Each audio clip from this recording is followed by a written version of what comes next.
السلام علیکم، سلامونه، نیکی هیلي او احترامات د مین ډک قبول کړئ. قدر مردونکو، زه تاسو ټول ته په خپل یوټیوب چینل سنا ټي وي چینل کې هرکلی وایم. قدر مردونکو، نن زموږ چې کوم ویلاګ دی هغه چې کوم د وزیلا خیبر پښتونخوا سهیل افریدي چې کوم د رمضان پیکج اعلان کړو د 12,000 روپو د هغې باره کې دی. پرونه بروز روزنامه آج کې هم خبر راغلو چې هغه پیکج چې کوم دی ډېر لیټ شو. د لیټ کېدو وجه هغې دا وښوله چې هغې کې سرکاري کسانو ورکې ډېر زیات رجسټریشن کړو، چونکې دا هر ایم این اے او هر ایم پی اے ته 5,000 کسان یو لیست ورکړی شو چې دا تاسو موږ ته لیست راکړئ او چې موږ چې کوم ستاسو په حلقه کې حقداران یې، غریبانان یې، یتیمان یې، کونډې وي نو هغوی ته دا حق میلو شي. نو یقین وکړه چې مار داړو او نه راغی چې خپل خاص کسان ورکه چولی که هغوی سرکاري نوکران دي او که هغه پرایویټ نوکران دي او که هغه غریبانان دي او که هغه کاروباریان دي، خو به د خپل چې کوم خاص کسانو یې ورکه ټوله چولی شي. او نن 15مه روژه ده چې تقریبا سبا له به 14مه روژه شي، نیم رمضان ووتو او نو کفر ټوټه خدا خدا کرکې یو نوټیفیکیشن اوس ماته راورسېدو. په هغه نوټیفیکیشن دا ویلي سبا نه به هغه ټول کسانو ته د چا چې کوم د هغوی رجسټریشن شوی دی نو هغوی ته میسیجونه 8558 نه یعنی 855 نه یعنی 8558 نه به چې کوم دی نو هغوی ته به دا میسیجونه رسیږي. دا پیسې چې کوم دی نو دا میلاویږي په جیس کیش باندې او په جیس کیش باندې میلاویدو لپاره ترتیب دی په سمپل ساده ترتیب دا دی چې چا د خپل شادي کارت ورکړی نو د خپل متعلقه کس سره رابطه وکړي او چا سره چې د جی اس کیش ډیوایس وي، د جی اس کیش ډیوایس چا سره وي نو هغه به ځي او خپل شادي کارت نمبر به چې کوم دی په جی اس کیش ډیوایس کې اچوي او هلته چې کوم دی هغه نوم او ډیټا به راځي، ګوته به لګوي، هغه ته بیا خپلې 12,500 روپۍ میلاویږي. اوس دې کې چې کوم دی نو هغه مین اهم خبره دغه ده چې هغه دا چې څونه کسان چا شادي کارډونه د پاکستان تحریک انصاف ټیم له ورکړی شوي نو مهرباني وکړئ او هغه دې چې کوم دی نو د متعلقه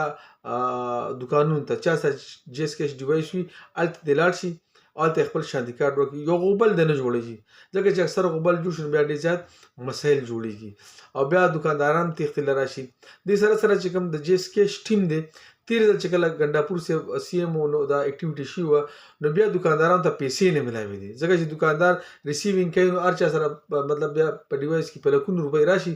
نو هر دوکاندار سره یا 2 لک یا 4 لک یا 5 لک یا 10 لک لیمټ د هر دوکاندار خپل وي نو یې سره هغه بیا هغه ریورس کی چې هغه کله هغه ریورس کی واپس چې کوم دی نو خپل فرانچایز ته ولېږي، فرانچایز لاړ شي بیا بینک ته، بینک سره بیا پیسې نه. نو زه به خبره کوم خاص کر د پیښور په پیښور کې چې کوم د موبایل مایکرو فاینانس بینک دی په بلال ټاون کې دی او ګلبهار تاڼې ته مخامخ. نو تیر ځل دوکانداران ډېر زیات کړي دي او فرانچایزیان هم ډېر زیات کړي دي. نو زه حکومت ته هم دا زما خواست دی او چې کوم د سی ایم ټیم دی ته زما دا خواست دی او د موبایل چې کوم ټیم دی ته زما خواست دی چې هغه موبایل مایکرو فاینانس بینک کې چې کوم دی هغه د پیسو تنظیم ایډوانس کې وکړي ځکه دا پیسې به راځي هغه اکاونټ ته به چې هغه ته کیش ورکړي. بل شی د ټایمینګ او د چټۍ ترتیب دي تر وباسي چې دا هفته ده او دا اتوار ده، دا د لازمه نه لري کی او زم چې پیسې اویلیبل وي خلکو ته په اسانه باندې ملاويږي. دا ویډیو چې کوم دی که د چا خوښه شوي نو مهرباني وکړئ خپل ټول ملګرو سره شیر کړئ او دا زمونږ په فیسبوک باندې اویلیبل ده او زموږ یوټیوب چینل باندې هم اویلیبل ده.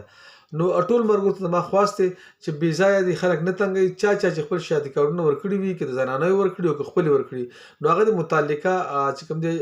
جی اس کیش چې کوم چا سره ډیوایس دوکاندار ته یې لاړ شي هلته یې خپلې پیسې وصول کړي او که چا نه یې ورکړي نو هغه دې هسې دوکاندار هم نه تنګوي او خپل ټایم دې هم نه ضایع کوي ځکه روژه ده بیا خلکو ته ډېر زیات تکلیف وي. ورسره چې موبایلینګ ټیم دی د پیسو ترتیب او انتظام دی ولا موبایلینګ والا دی برابر کړي. دې نه علاوه چې اکثر څه مسایل به راتله شادي کارت نمبر غلط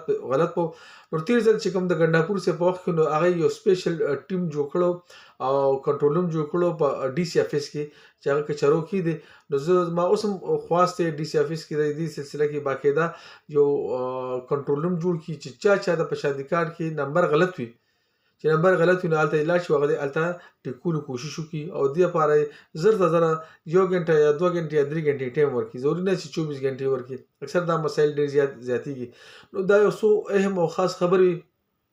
هغه ټول کتونکو د کوم به چې د وزیران خیبر پښتونخوا تحریک انصاف د طرف نه چې کوم رمضان پیکج دی 12500 د هغې باره کې دی.